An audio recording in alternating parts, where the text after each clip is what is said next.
দেশে উদ্বেগজনক হারে বাড়ছে ডেঙ্গু আক্রান্তের সংখ্যা।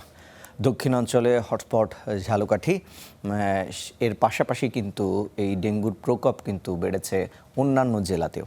সে বিষয়ে আমরা জানবো আমাদের সহকর্মীর কাছ থেকে। আমাদের সহকর্মী আলামিন আমাদের সঙ্গে যুক্ত আছেন। আলামিন, কি পরিস্থিতি ডেঙ্গুর, আপনি যে হাসপাতালে আছেন সেখানকার?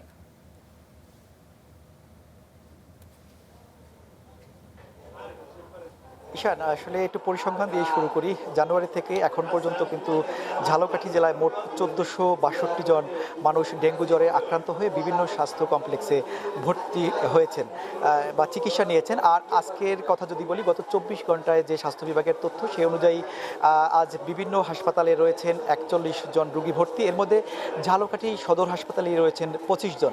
ঈশান, আমি গত ১ মাস বা ২ মাসের যে পরিসংখ্যান সেটি যদি বলি, যে হাসপাতালে যে বিভিন্ন হাসপাতালে ভর্তি রোগীর যে পরিসংখ্যান সেটি কিন্তু ৪০ জন বা ৫০ জনের মধ্যেই রয়েছে।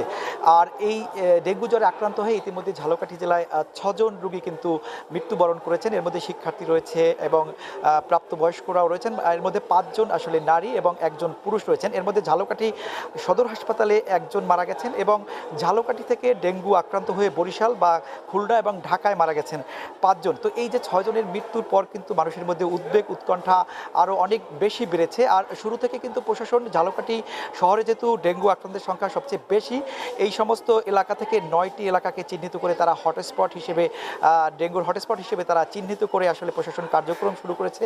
স্বাস্থ্য বিভাগও সে সমস্ত জায়গায় গিয়ে কিন্তু পরিষ্কার পরিচ্ছন্নতা অভিযানে অংশ নিচ্ছেন। কিন্তু এলাকাবাসীর অভিযোগ রয়েছে, প্রশাসন বা পৌরসভার যে কার্যক্রম সেটি আসলে চাহিদার তুলনায় অনেকটাই অপ্রতুল।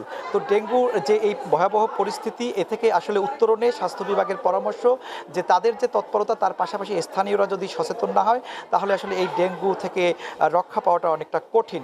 আর স্বাস্থ্য বিভাগ আরও বলছে যে আগামী যে সেপ্টেম্বর, সেই সেপ্টেম্বর মাসের শেষের দিকে যখন বৃষ্টিপাত কমে যাবে, তখন জমে থাকা পানিও অপসারণ হবে, তখন হয়তোবা ডেঙ্গু পরিস্থিতি কিছুটা হলেও উন্নতি হবে। আর ঝালকাঠি সদর হাসপাতালে আমি এখন যেখানে রয়েছি, এই হাসপাতালটিতে কিন্তু যে বিদ্যমান একটি ওয়ার্ড ছিল ডেঙ্গুর, সেই একটি ওয়ার্ডের পাশাপাশি আরও ২টি ওয়ার্ডকে কিন্তু ডেঙ্গু ওয়ার্ড হিসেবে তারা যুক্ত করে ডেঙ্গু রোগীদের চিকিৎসা নিচ্ছেন। জনবল সংকটের মাধ্যমে তারা মোটামুটি ভালো চিকিৎসা দেওয়ার চেষ্টা করছেন, এমনটি তারা বলছেন।